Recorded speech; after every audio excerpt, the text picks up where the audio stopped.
Hello दोस्तों, आज हम इस वीडियो में जानेंगे कि रविवार का व्रत कैसे किया जाता है, उसकी कथा क्या है और विधि क्या है।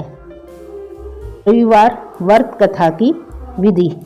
सर्वप्रथम प्रातःकाल स्नान आदि से करने के बाद स्वस्थ वस्त्र धारण करें। तत्पश्चात परमात्मा का सिमरन करते हुए पूजन करें। एक समय भोजन करना होता है। भोजन में फलाहार सूर्य के प्रकाश रहते हुए कर लेना उचित है। यदि निराहार रहने पर सूर्य छुप जाए तो दूसरे दिन सूर्य उदय हो जाने पर अर्घ्य देने के बाद ही भोजन करना चाहिए। व्रत के अंत में व्रत कथा सुननी चाहिए। व्रत के दिन नमकीन तेल युक्त भोजन नहीं ग्रहण करना चाहिए। आइए हम सब रविवार व्रत की कथा सुनते हैं। एक बुढ़िया थी। उसका नियम था प्रति रविवार को सवेरे ही स्नान आदि कर घर को गोबर से लीपकर फिर भोजन तैयार कर भगवान का भोग लगा स्वयं भोजन करती थी।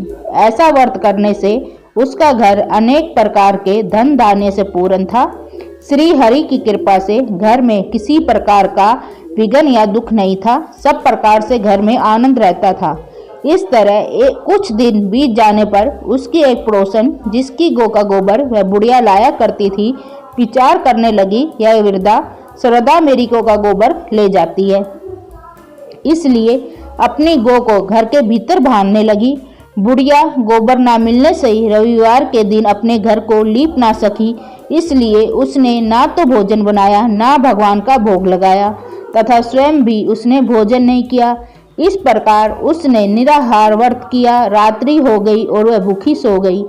रात्रि में भगवान ने उसे स्पंद दिया और भोजन ना बनाने का तथा भोग ना लगाने का कारण पूछा। वृद्धा ने गोबर ना मिलने का कारण सुनाया। तब भगवान ने कहा कि माता, हम तुमको ऐसी गौ देते हैं जिससे सभी इच्छाएं पूर्ण होती है, क्योंकि तुम हमेशा रविवार को गौ के गोबर से लीपकर भोजन बनाकर मेरा भोग लगाकर खुद भोजन करती हो। इससे मैं खुश होकर तुमको वरदान देता हूँ।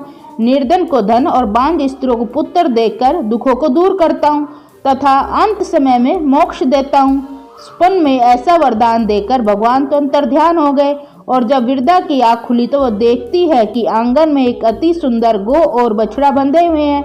वह गाय और बछड़े को देखकर अति प्रसन्न हुई और उनको घर के बाहर बांध दिया और वही खाने को चारा डाल दिया।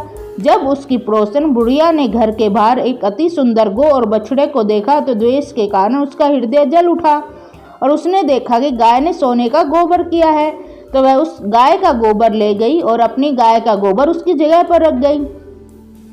वह नित्य प्रति ऐसा ही करती रही और सीधी सादी बुढ़िया को उसकी खबर नहीं होने दी। सर्वव्यापी ईश्वर ने सोचा कि चालाक पड़ोसन के कर्म से बुढ़िया ठगी जा रही है, तो ईश्वर ने संध्या के समय अपनी माया से बड़े जोर से आंधी चला दी। बुढ़िया ने अंधेरे के भय से अपनी गौ को भीतर बांध लिया। प्रातःकाल जब वृद्धा ने देखा कि गौ ने सोने का गोबर दिया है तो उसके आश्चर्य की सीमा नहीं रही और वह प्रतिदिन गौ को घर के भीतर बांधने लगी।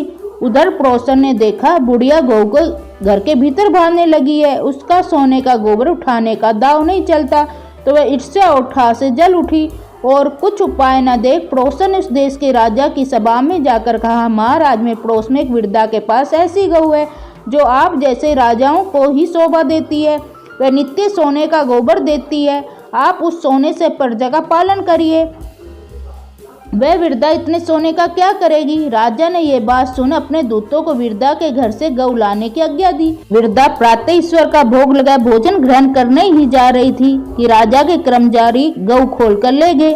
वृद्धा काफी रोई चिल्लाई, किंतु कर्मचारियों के समक्ष कोई क्या कहता। उस दिन वृद्धा गऊ के वियोग में भोजन ना खा सकी और रात भर रो रो कर ईश्वर से गऊ को पुण्य पाने के लिए प्रार्थना करती रही।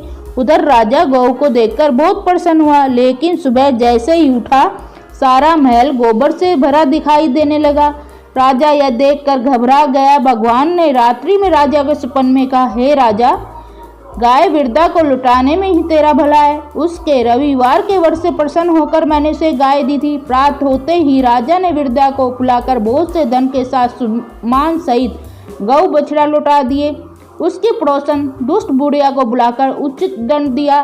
इतना करने के बाद राजा के महल से गंदगी दूर हुई। उसी दिन से राजा ने नगर वासियों का आदेश दिया कि राज्य की समस्त प्रजा अपनी समस्त मनोकामनाओं की पूर्ति के लिए रविवार का व्रत करे। व्रत करने से सारे नगर के लोग सुखी जीवन व्यतीत करने लगे।